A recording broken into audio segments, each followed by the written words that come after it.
Hi friends, ഇന്ന് വളരെ എളുപ്പത്തിൽ ഉണ്ടാക്കാൻ പറ്റിയ ഒരു ബീഫ് കറിയാണ്. കഴുകി വൃത്തിയാക്കി വെച്ചിരിക്കുന്ന 1 കിലോ ബീഫ് കുക്കറിലോട്ട് ഇട്ട് കൊടുക്കാം. അതിലേക്ക് ഇഞ്ചി വെളുത്തുള്ളി 1 പിടി ചതച്ചത്, ഒരു 3-4 പച്ചമുളക്, 1 പിടി കൊച്ചുള്ളി, അരിഞ്ഞെടുത്ത 2 സവാള,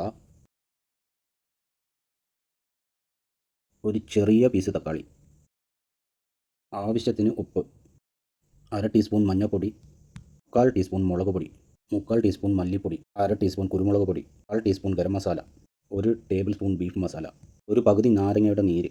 അതിനുശേഷം ഒന്ന് ഇളക്കി യോജിപ്പിച്ച് ഒരു 5 മിനിറ്റ് റെസ്റ്റ് ചെയ്യാൻ വെക്കുക. അതിനുശേഷം നമ്മുടെ മസാലയൊക്കെ ബീഫിനകത്ത് പിടിച്ചു വന്നിട്ടുണ്ട്. 1 കപ്പ് വെള്ളവും കൂടെ ഒഴിച്ച് 1 ടേബിൾ സ്പൂൺ വെളിച്ചെണ്ണയും കൂടെ ഒഴിച്ച് ആവശ്യത്തിന് കറിവേപ്പിലയും ഇട്ട് 8 വിസിൽ വരെ വരുന്നത് വരെ ഹൈ ഫ്ലെയിമിൽ ഒന്ന് വേവിച്ചെടുക്കാം. ഒരു 8 വിസിലിന് ശേഷം ബീഫ് കറി ഒന്ന് മാറ്റി വെക്കാം. ഒരു ട്രൈ പാൻ നമുക്ക് അടുപ്പിലോട്ട് വെച്ച് കൊടുക്കാം. ഒന്ന് ചൂടായി വരുമ്പോൾ സ്വല്പം മഞ്ഞൾപ്പൊടി, മുളക് പൊടി, മല്ലിപ്പൊടി, ബീഫ് മസാല ഇത് ചേർത്ത് ഒന്ന് മൂത്ത് വരുമ്പോഴത്തേക്കിന് നമ്മുടെ ബീഫ് കറിയിലോട്ട് ചേർത്ത് കൊടുക്കാം. ഇതിനുശേഷം ഒരു 5 മിനിറ്റ് ഹൈ ഫ്ലെയിമിൽ ഒന്ന് തിളപ്പിച്ചെടുത്താൽ നല്ല കട്ടിച്ചാറോട് കൂടിയുള്ള ബീഫ് കറി നമുക്ക് ഇവിടെ റെഡിയായി കിട്ടും. നിങ്ങൾ ഈ രീതിയിൽ ഒന്ന് ബീഫ് കറി വെച്ച് നോക്ക്. എന്നിട്ട് കമൻറ്റ് ബോക്സിൽ ഒന്ന് അറിയിക്കുക. വീഡിയോ ഇഷ്ടപ്പെട്ടാൽ ലൈക്ക് ചെയ്യുക, ഷെയർ ചെയ്യുക, സബ്സ്ക്രൈബ് ചെയ്യുക. കൂടെ ആ ബെല്ലൈക്കൺ കൂടെ